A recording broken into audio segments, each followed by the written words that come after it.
Hello welcome back to Sinnu's kitchen. നമ്മളിന്ന് ഉപ്മാവാണ് ചെയ്ത് നോക്കുന്നത്. ആദ്യമായിട്ട് കുക്കിംഗ് ചെയ്യുന്ന ആളുകൾക്കും പിന്നെ ഉപ്മാവ് ഉണ്ടാക്കിയിട്ട് ഇതുവരെയും ശരിയാകാത്തവർക്കും വേണ്ടിയിട്ട് നമുക്ക് ഇതൊന്ന് ഉണ്ടാക്കി നോക്കാം. 1 കപ്പ് വറുത്ത റവ ഇല്ലയെന്നുണ്ടെങ്കിൽ 1 കപ്പ് റവ പാനിലിട്ട് ചെറുതായിട്ടൊന്ന് ചൂടാക്കിയെടുക്കുക. എണ്ണ ഒന്നും ഒഴിക്കേണ്ട. ഇനി 1 കപ്പ് വെള്ളം, പച്ചമുളക്, സവാള, ഇഞ്ചി, ക്യാരറ്റ്, കറിവേപ്പില, അല്പം കാഷ്യൂനട്ട്, കിസ്മിസ്, കടുക്, മഞ്ഞൾപ്പൊടി, ഉപ്പ്. ഇത്രയുമാണ് ഇതിൻ്റെ ഇൻഗ്രീഡിയൻസ്. ഒരു പാനിലേക്ക് 1 ടേബിൾ സ്പൂൺ എണ്ണ ഒഴിക്കാം. എണ്ണ ചൂടാകുമ്പോൾ ഇച്ചിരി കടുകിടാം.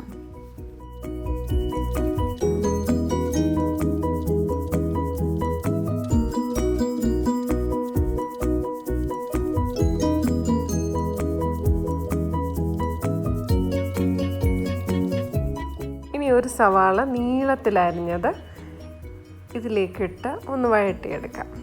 നന്നായിട്ടൊന്ന് വഴറ്റിയെടുക്കണം.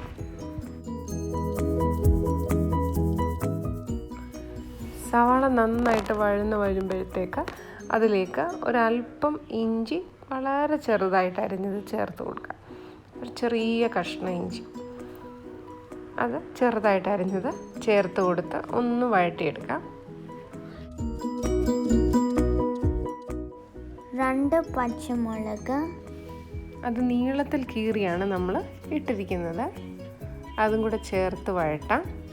ഇനി നമ്മൾ എടുത്ത് വെച്ചിരുന്ന കിസ്മിസും കാഷ്യൂനട്ടും അതും കൂടെ ഇട്ട് കറിവേപ്പില ഇട്ട് നമുക്ക് നന്നായിട്ടൊന്ന് വഴട്ടാം. ഇനി ചേർക്കുന്നത് അല്പം ക്യാരറ്റാണ്.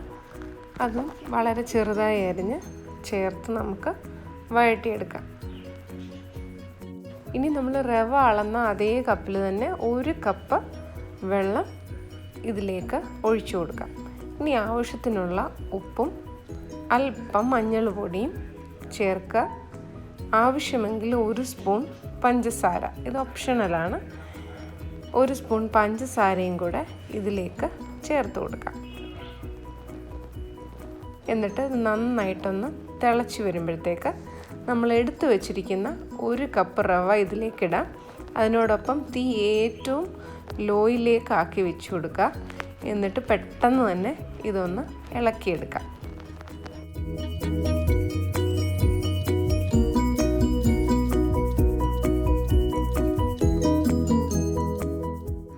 റവയും വെള്ളവും കൂടെ ചേർത്ത് നന്നായിട്ട് ഇളക്കിയ ശേഷം അടച്ചു വെച്ച് ലോ ഫ്ലെയിമിൽ ഒരു 5 മിനിറ്റ് നമുക്ക് വേവിച്ചെടുക്കാം. 5 മിനിറ്റ് കഴിഞ്ഞ് നമുക്കിതൊന്ന് തുറന്ന് നോക്കണം. എന്നിട്ട് വീണ്ടും ഇതിനെ ഒന്ന് നന്നായിട്ട് ഇളക്കി കൊടുത്തിട്ട് വീണ്ടും അടച്ചു വെച്ച് ലോ ഫ്ലെയിമിൽ ഒരു 5 മിനിറ്റ് വേവിക്കണം.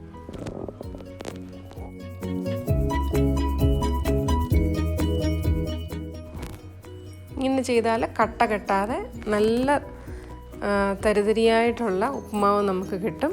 ഇപ്പോൾ നമ്മുടെ ഉപ്മാവ് റെഡി ആയിക്കഴിഞ്ഞു. നമുക്കിതിങ്ങനെ തന്നെ വേണേലും കഴിക്കാം.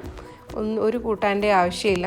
അല്ലെങ്കിൽ പഞ്ചസാര ചേർത്തോ പഴം ചേർത്തോ അല്ലെങ്കിൽ എന്തെങ്കിലും കറി ചേർത്തോ ഒക്കെ കഴിക്കാം.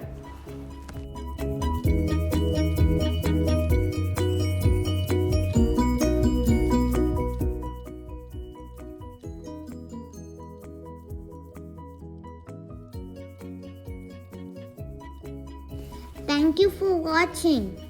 Don't forget to like, share and subscribe. Take care and bye-bye.